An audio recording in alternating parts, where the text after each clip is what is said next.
Essa aula nossa é referente a medições de direções, parte 1. Vamos falar, durante essa aula, medição de ângulos horizontais e verticais, e como é que serão feitos os cálculos desses ângulos, né? E como a gente vai se empregar, que tipo de equipamento que a gente se emprega para a gente fazer a medição desses ângulos horizontais e verticais e, e como se procede também esse cálculo desses ângulos, né? E também, né, vamos falar sobre medida eletrônicas de direções, que hoje, principalmente na área de topografia, basicamente a nossa tecnologia ela é eletrônica, digital, principalmente digital, né? Então, para dar continuidade sobre, a gente vai iniciar falando sobre ângulos horizontais e verticais, se focalize muito sobre isso aí, porque na instalação dos equipamentos Teodolito Estação Total, um dos principais fatores de anotação, tanto na parte do equipamento como na parte de caderneta ou de tablet, tem que se anotar esses ângulos horizontais e verticais. Essa, principalmente esses ângulos, é uma das operações básicas da nossa topografia, é a medição dos ângulos horizontais e verticais, né? Na verdade, esses ângulos são medidos em campo e aí a partir do direcionamento desses ângulos que são calculados, né? E para realizar essas medições, emprega-se equipamento adequado, tanto o teodolito como principalmente hoje a estação total. Então nós temos aí uma figura, um ponto, nota-se que é um aparelho, né? E ele está dando visadas em duas direções, né? Em dois pontos, vamos dizer assim, tá? Primeiro, uma direção AB, assim chamado, e segundo, uma direção AC, né? E em relação dos dois pontos aí que foram direcionados, se obtém um ângulo que a gente chama de BAC. Então, quando você faz uma visada numa direção e outra uma visada no outro ponto, basicamente você vai formar um determinado ângulo, né? Nesse caso aqui, foi denominado duas direções, a B e AC, né? E basicamente se formou um ângulo BAC. Se for um teodolito ou uma estação total, como hoje os equipamentos são eletrônicos, digitais, eles já guardam esse ângulo, né? No aparelho para depois ser descarregado. Então, o que é ângulo horizontal, né? Nós vemos aí um plano vertical φ e um plano vertical P' e um plano vertical π. E nesse plano aí a gente tem, né, vários pontos, basicamente 4, direcionados ao ponto 0, né? E em relação ao plano π e π', ele se forma um ângulo alfa, né? Então, esse ângulo horizontal, ele é formado por dois planos verticais, né? E essas direções são formadas por pontos ocupados e pontos visados, né? Ele é um ângulo horizontal porque ele é medido sempre na horizontal. razão pela qual o teodolito ou a estação total deve estar devidamente nivelado. Os aparelhos têm que estar estabilizados e nivelados para se determinar o ângulo horizontal. Sempre que possível, a pontaria ou a visada, né, ela deve ser realizada o mais próximo possível do ponto onde que você quer determinar esse ângulo, principalmente para evitar erros na leitura, né? Quando se está utilizando uma baliza, como no exemplo abaixo, ela deve estar perfeitamente na vertical. Hoje se faz-se adaptação nas balizas uma medida de bolha, né? Para quem está segurando a baliza, tem a sensibilidade de centralizar a bolha, a bolinha, né? Então isso é muito importante, porque na figura do lado direito, ela está fora de prumo, né? E isso pode cometer virtualmente um erro muito grande na medida desse ângulo, tá certo? O ângulo vertical, né? Ele é formado entre a linha do horizonte, que é o plano horizontal, e a linha divisada, medido no plano vertical que a gente mede nos pontos, né? O ângulo vertical ele varia de 0 a 90 graus acima do horizonte, né? E 0 graus a menos 90 graus abaixo do horizonte. A figura abaixo, ela te dá perfeitamente, né, as setas vermelhas, né, V mais e V menos, ela te orienta o que são os ângulos verticais acima do horizonte e abaixo do horizonte. O ângulo zenital, né, parece uma palavra um pouco fora do contexto que a gente está acostumado, né? Mas ele é importante porque ele é um ângulo formado entre a vertical do lugar, que é o zênite, né? Que é essa linha, e a linha divisada, né? Ela varia de 0 graus a 180, sendo a origem da contagem o zênite, né? O zênite, que é a origem da contagem para você determinar o ângulo zenital. O exemplo embaixo aí, perfeitamente, ele mostra, tá, o Z1 e Z2, né? O Z2 abaixo do horizonte e o Z1 acima do horizonte. O ângulo zenital, ele sempre sai na origem, que é o zênite. Então vocês podem perceber aí que o Z2 está saindo da linha do zênite aí. A linha mais grossa aí representa o zênite, né?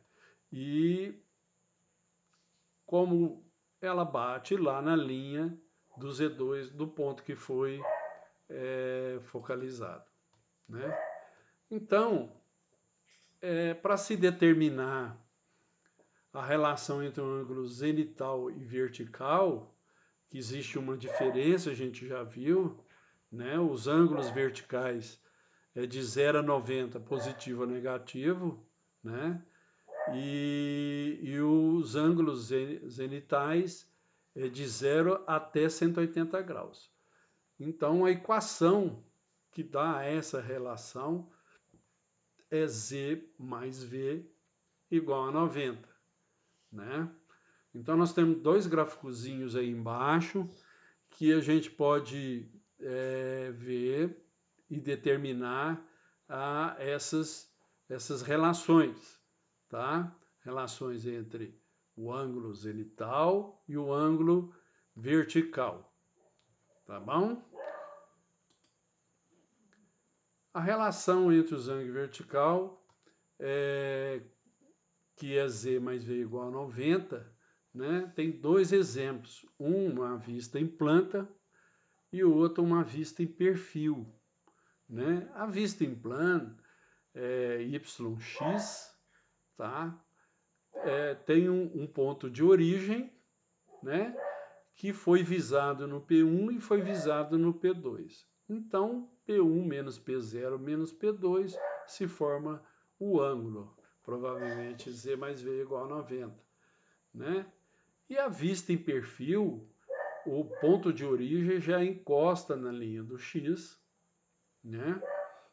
E é a partir da linha do zênite, né? Então, o zênite P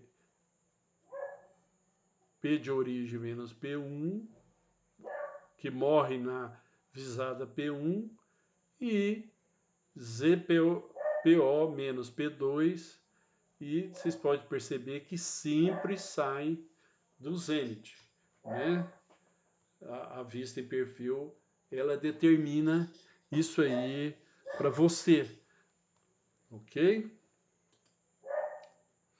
Então, feito isso, né, a gente vai falar um pouco sobre a medida eletrônica de direções, né, que é muito importante na parte da topografia e na geodésia também, né? Por quê? Porque os parâmetros essenciais são os ângulos e as distâncias, né? Você só não tem um terreno que é 90 graus nos quatro cantos, isso facilitaria a vida de muita gente, né? Mas você tem estradas, você tem ferrovia e tem outros tipos de construções e mesmo tipos de terrenos que você pode encontrar ângulos sem ser 90 graus, né? E com grandes distâncias ou pequenas distâncias, né, para você determinar. Isso quem vai te ajudar são os equipamentos, que é o todolito, o nível e a estação total. Então, qualquer determinação geométrica, ela é obtida a partir dessas duas informações, né, que são os ângulos e as distâncias. Eu preciso desses ângulos e dessas distâncias para mim determinar a minha base geométrica de qualquer área, né? Para mim fechar a minha área. Falando um pouco sobre a eletrônica, né? Ela se evoluiu a partir da Segunda Guerra Mundial. A gente vai fazer um adendo aqui, né? Contando um pouquinho da história da eletrônica, né? E a partir da Segunda Guerra Mundial ela atingiu os equipamentos utilizados na determinação das grandezas citadas acima, né? Fazendo com que a participação do operador na obtenção dos dados no campo se tornasse menos árdua. Né? Então foi a partir da Segunda Guerra Mundial a evolução da microeletrônica ela evoluiu extraordinariamente, né? Com balísticas, radar e assim por diante. No caso dos teodolitos e estações totais, as inovações se concentraram exclusivamente no sistema de leitura dos círculos graduados e no sistema do setor eletrônico de cada aparelho, né? Tanto o teodolito como a estação total possui círculos graduados e um sistema de sensor eletrônico para obter esses ângulos e essas distâncias, né? É o que a gente vai ver mais à frente. Falando de teodolitos, né? Basicamente são equipamentos destinados, que a gente já falou aqui, à medição de ângulos verticais ou direções horizontais, e o objetivo é determinar esses ângulos internos ou externos, né, para se fechar uma poligonal, uma área, né, bem como a posição de determinados detalhes necessários ao levantamento, né. Por exemplo, se tiver dentro dessa poligonal vários outros imóveis, ou outros bens, ou outros detalhes, eles deverão ser medidos também, né? Então, falando um pouco sobre o teodolito, existem várias marcas e modelos, né? E que a gente pode se classificar, né? Que tipo de teodolito, né? Para se ter qual é a função do teodolito, é a finalidade, se é topográfico, se é geodésico e astronômicos, né? No nosso caso, do nosso estudo aqui, são os teodolitos topográficos, né? Geodésico e astronômicos, a gente vai ver isso aí, falar um pouquinho, mas isso aí para frente. Quanto à forma, são ópticos mecânicos ou eletrônicos. Basicamente ópticos mecânicos, estão praticamente saindo de linhas. A gente tem agora basicamente teodolitos eletrônicos. Quanto à precisão, a gente tem que seguir as normas, e uma delas é a 13133 e da BNT de 1994, que classifica os teodolitos segundo o desvio padrão de uma direção observada em duas posições da luneta. Então tem que se respeitar. Se por acaso você se formar, precisar trabalhar com teodolito, né? E se obter um teodolito usado para comprar, por exemplo, você tem que observar esse desvio padrão, né? Para não se cometer o erro de comprar um equipamento que está tá fora da norma, né? E precisa. Quando você compra um teodolito novo, ele basicamente já está respeitando a norma, né? Aí a gente vê uma classificação dos teodolitos, né? Quando se tem um teodolito de precisão baixa, né? O desvio padrão dele é menor ou igual a mais ou menos 30 segundos, né? E quando ele tem uma precisão média, né? Ele tem um desvio padrão de precisão angular menor ou igual a mais ou menos 7 segundos, né? E quando ele tem uma precisão bastante alta, ele tem, né, menor ou igual mais ou menos 2 segundos, né? É uma precisão bastante legal para se trabalhar com um aparelho de uma precisão tão acima, né? Então, a precisão do equipamento, ela também você pode se obter no manual do mesmo, né? Todo, todo equipamento que você compra ou todo equipamento que você estuda mesmo na sua escola, todo equipamento tem seu manual e eles te dão os dados técnicos, né? Aí está circundado o desvio típico, né? Em milímetros, resolução da absoluta, a medida de ângulo ela é absoluta, né? A imagem totalmente basculável, diâmetro mínimo 1,6, o diâmetro do objetivo é 40 minutos, né? E assim por diante. O campo visual é interessante que é 1 grau e 21 minutos, né? A sensibilidade do nível é 6 minutos por 2 milímetros, né? Tá? 1 grado aí, estão falando que 1 grado, tá? É 0,9 graus. 1 grado é 0,9 graus. É interessante, né? Aí agora nós já vemos, né? uma figura de um teodolito. Ele basicamente é igual, a gente vai ver mais para frente da estação total, e ele basicamente ele é um quase praticamente igual à estação total, o teodolito.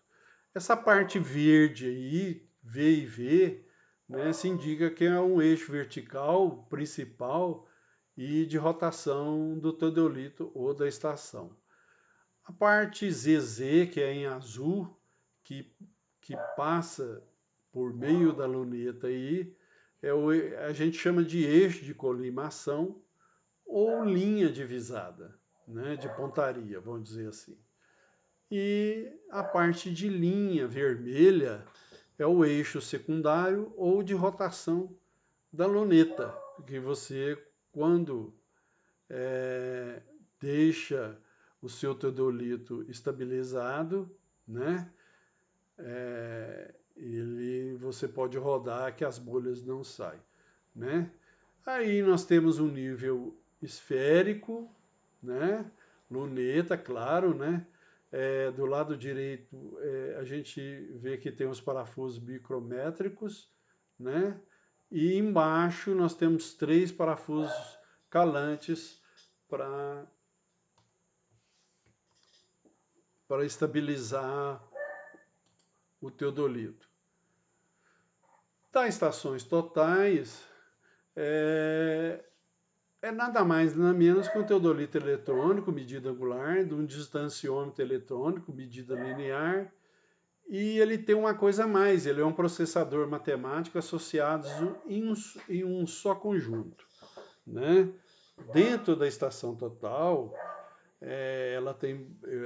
você obtém programas à medida que você vai determinando os ângulos horizontais e verticais e as distâncias, né?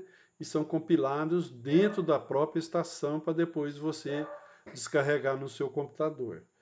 Então, a partir dessas informações que você faz no campo e determina os ângulos e as distâncias, a estação total permite obter e obtém outras informações, né? Uma delas é a distância reduzida ao horizonte, que a gente chama de distância horizontal, e também desnível entre os pontos, né? O ponto A do equipamento com o ponto B, que a gente chama de refletor, né? Então esse desnível, a estação total também, ela determina também. E outra que eu acho muito importante no caso da estação total é as coordenadas dos pontos ocupados pelo refletor a partir de uma orientação prévia, né?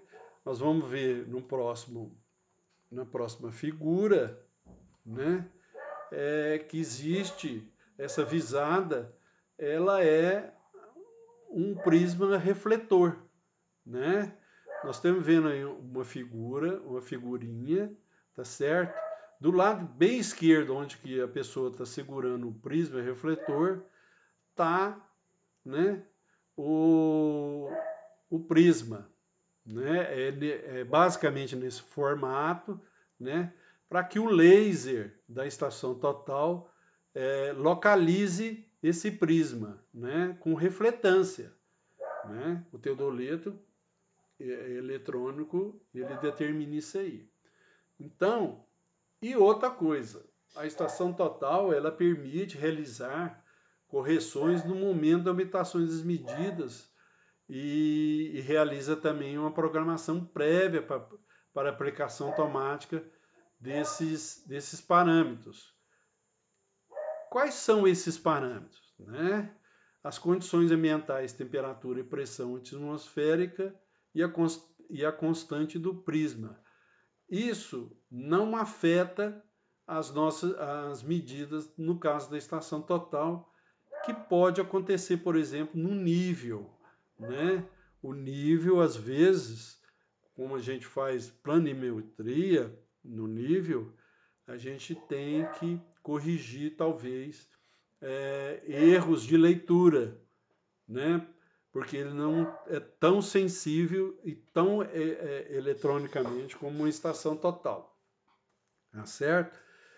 A estação total, ela também faz planimetria, altimetria, né?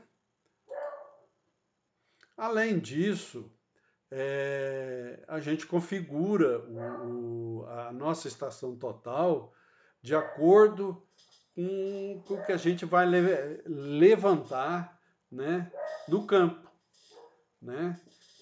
Então, aqui embaixo, nós temos parâmetros importantes que a gente tem que ter em mente para quando a gente for fazer medição com estação total. Primeiro, a altura do instrumento, a altura do refletor, unidade de medida angular, unidade de medida de distância, metro ou pés, né? E a origem da medida do ângulo vertical. Se ele é zenital, horizontal ou nadiral, que depois, futuramente, nós vamos falar sobre o ângulo nadiral, que é muito importante, né? Aí a gente pode, existe duas figuras, dois tipos de estações totais, né? Essa azulzinha, ela é bem mais completa que essa estação número 81 aí do lado esquerdo, né? Nós temos aqui no Instituto Federal, nós temos uma estação, deve estar chegando um TDK, que é uma estação total bem mais evoluída que nós temos, né? Com mais fatores de medição. Então, vamos falar um pouco dos métodos de medidas angular. Como se faz isso aí? Por que é importante essas medidas angular, né? Então, na topografia, normalmente se determina um ângulo horizontal, ele é compreendido em duas direções, em dois pontos, né? Conforme a figura abaixo. Eu tenho um ponto A e fiz uma visada no ponto B, fiz uma visada no ponto C e aí se deu um ângulo alfa. Nós já vimos anteriormente acima, né, sobre o ângulo horizontal.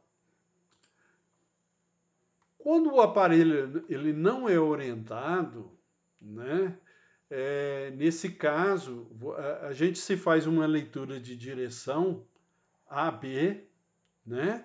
Eu estou estacionado o meu aparelho no A, faço uma visada no B e eu vou chamar de L', AB, L' e AC, L2. Sendo que o ângulo obtido pela diferença entre L1 e L2, tá? Então, o teodolito não precisa estar orientado segundo uma direção específica. Eu não preciso que meu aparelho tem que ser orientado, tem que ser determinado para aquele ponto, né? Então, o alfa aí, nesse caso, é L2 menos L1. Se por acaso o alfa for negativo, a gente soma-se com 360 graus, né? Se ele for menos 30 graus, por exemplo, né? Então 360 menos 30, esse ângulo possivelmente é 330 graus. Se ele for menos 160, por exemplo, né? Eu somo com 360, o meu ângulo, possivelmente esse alfa será de 200 graus, ok? O aparelho orientado na ré, nesse caso, eu zero meu instrumento na estação ré, né?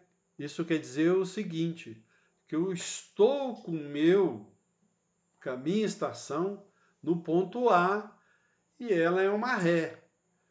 E eu faço uma visada ou uma pontaria para o ponto B, que é uma estação de Vande. No caso de uma poligonal que é fechada, se o caminhamento de levantamento for realizado no sentido horário, ele é determinado pelo ângulo externo, não interno. Aí em azul, o alfa, que está se observando em azul, ele está demonstrando que ele está como se tivesse parte fora entre A, B e C. Né? Então ele está compreendido entre os pontos B, A, C. Então meu ângulo alfa aí, quando eu saio com meu aparelho na ré, ou teodolito ou estação, e vou para dois pontos, né? Eu determino o ângulo externo para mim fechar uma poligonal. Né? Então eu preciso, nesse caso, eu zero o meu instrumento aí na estação Ré. Quando o meu aparelho é novante, né? Eu estaciono o meu aparelho lá no C e zero ele. É semelhante ao caso anterior, somente que agora ele está zerado na estação de Vante. Nesse caso, né, ele não é mais externo, ele vai ser, o meu ângulo alfa está demonstrando aí que é interno, não é mais externo, né? Por quê? Porque ele saiu da Avante, né? Tá certo? Então, se falou em ângulo horizontal, vertical, zenital, né? E quando se quer fechar uma poligonal, quando se sai, está se zerando o meu equipamento na ré, eu tenho que calcular o meu ângulo externo, e quando eu zero meu nuvante, meu equipamento nuvante, né, o meu ângulo é interno. Já no caso da deflexão, o próprio nome diz, né, ele força-se uma coincidência de leitura 180 com ponto de ré. Né?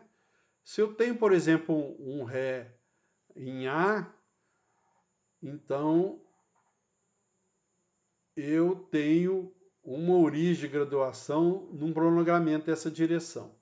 Então, essa deflexão ela é positiva, se faz uma leitura direita ou uma leitura esquerda, nesse caso ela é negativa, e sempre a deflexão ela varia de 80 graus a 180.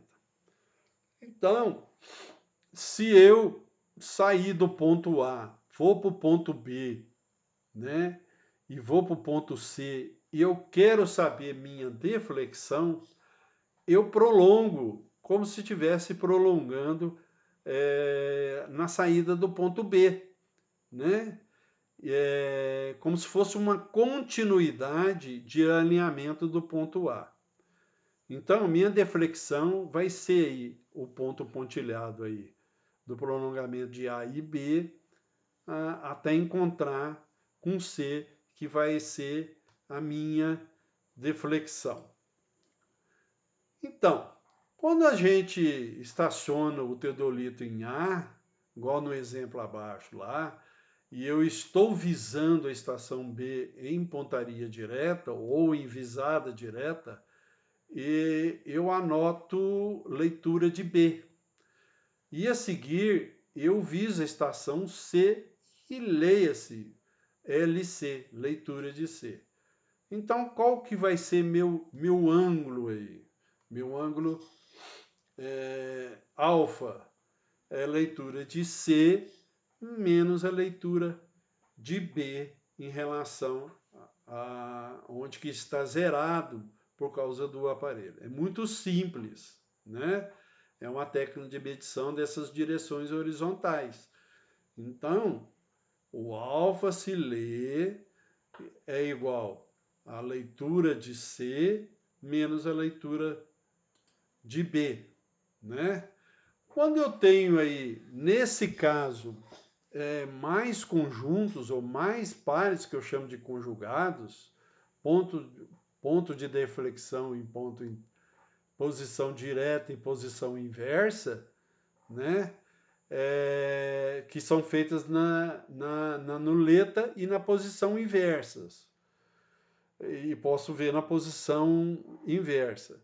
Então, a leitura da posição menos a leitura em posição direita e o LPI menos a leitura em PI, né? Então, para mim saber a minha leitura definitiva, eu preciso, né? Eu tenho uma visada leitura na posição direta, eu somo com a leitura da posição inversa e diminuo de 180 e divido por 2, né? Outro dado para se determinar a leitura também é a leitura o mesmo, tem que dar o mesmo valor de L, a leitura da posição direta mais a leitura da posição inversa dividido por 2 menos 90.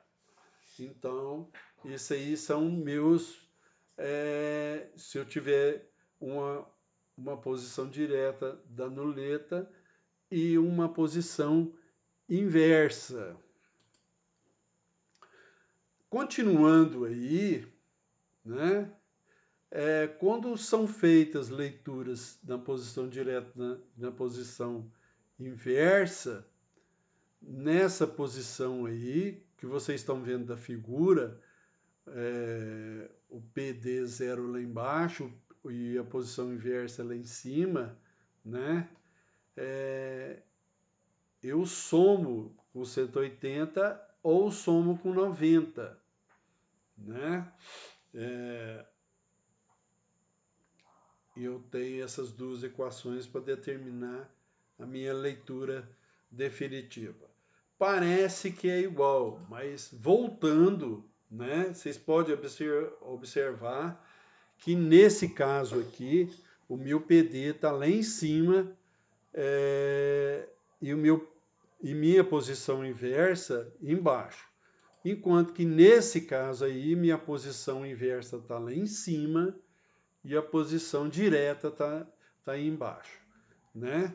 O azul é o LPI, que é a posição inversa, e em vermelho a posição direta. Se eu for lá para o primeiro caso, vocês vão ver que a posição direta é vermelha e a posição azul é a posição inversa.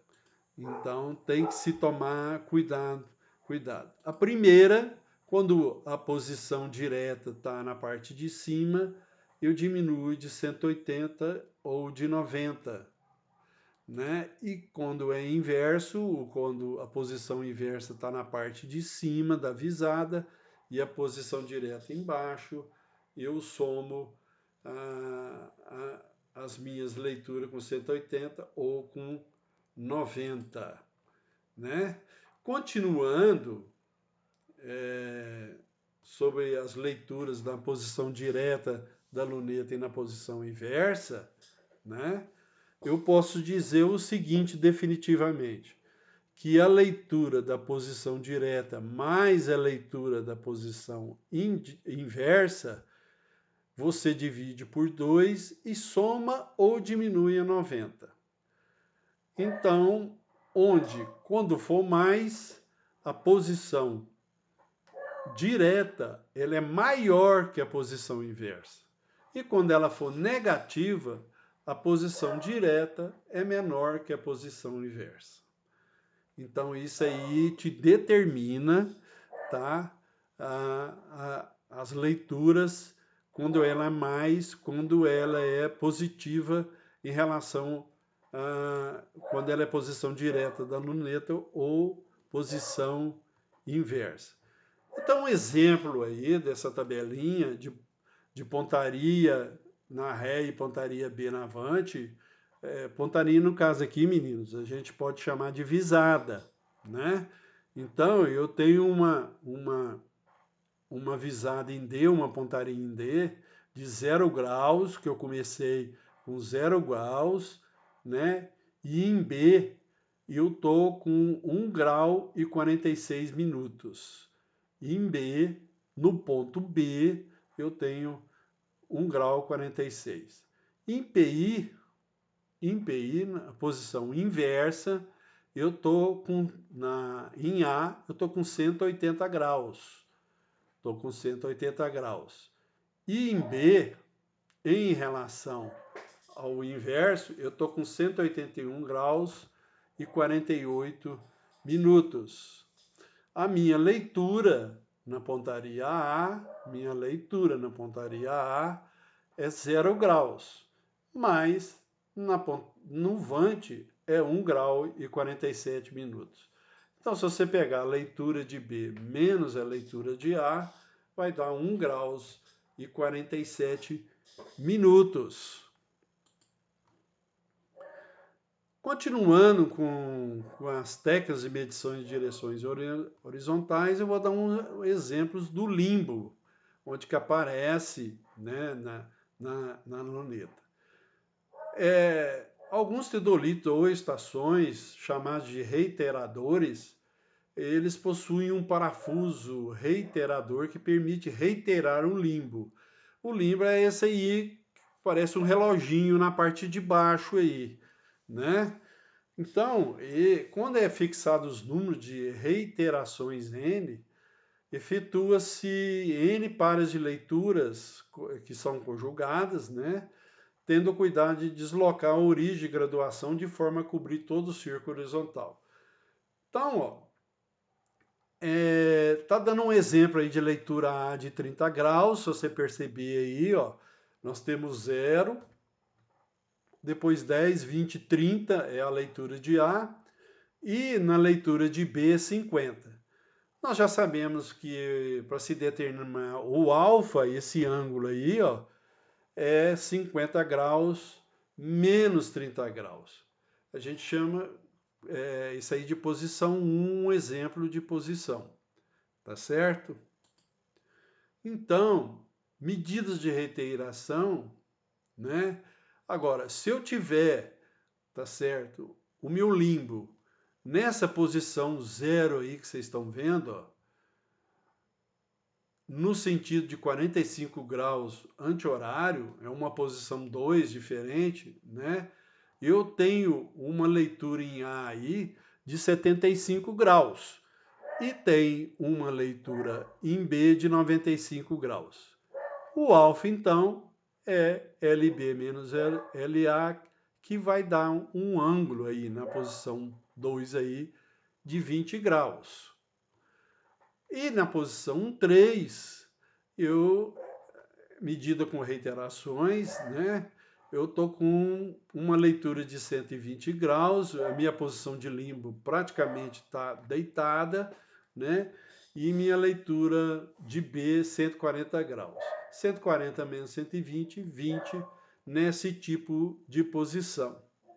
Para terminar, gente, tá? Aí tem um exemplo de medidas com reiterações, né? Que você pode utilizar toda a extensão do limbo, minimizando os efeitos dos erros de gravação na graduação do equipamento. No caso da nossa, como a gente praticamente, quando tiver prática, a gente vai ter na estação total, nós não vamos ter teodolito de reiteração, que é muito complicado. Mas eu sou obrigado a dar esse tipo de observação em sala de aula, para se ter um cuidado de futuramente alguém sair fora para trabalhar com topografia e ter um aparelho tipo teodolito com reiteração. Então, pelo menos ele tem uma base de como se faz para se evitar erros de gravação na graduação desse equipamento. Aí então tem uma tabelinha que tem as medidas de ré, as medidas de vante e os ângulos, né? Os ângulos medidos, né? Os ângulos medidos de A e B, tanto de ré de Vante, e solucionados, M1, M2, M3 e M4, são os alfas, né? Se você pegar aí, ó, no M1, 9 graus, 40 minutos, 15,5 segundos, né? Você pode calcular isso pela a maquininha, que ela tem o fator lá, que ela pode fazer isso aí, e você pega esses 9 graus, 40 minutos, diminui de 0 graus, né? 0 graus, 31 minutos e 44,8 segundos, ele vai te dar, tá certo? O alfa 1, que é 9 graus, 8 minutos, 30,7 segundos, né? Você pode pegar outro exemplo aí do M2, né? Você pega aí, ó, 54 graus, 41 minutos, 42,6 segundos, né? E diminui de 45 graus, 33 minutos, 3,9 segundos. Eu vou ter 9 graus, 8 minutos, 28,7 segundos. Você faz a mesma coisa, calcula no M3, né, pegando 99 graus, 34 minutos, 13,9 segundos e diminui de 90 graus, 25 minutos, 44,3 segundos, que vai dar 9 graus, 8 minutos, 29,6 segundos. E aí, finalmente, você tem lá embaixo, no M4, 144 graus, 35 minutos, 17,4 segundos, diminui de 135 graus, 26 minutos e 49,5 segundos, vai dar 9 graus, 8 minutos, 27,9. Aí o que você faz? Você vai somar todos esses 4 ângulos e vai dividir por 4. Então vamos lá, ó.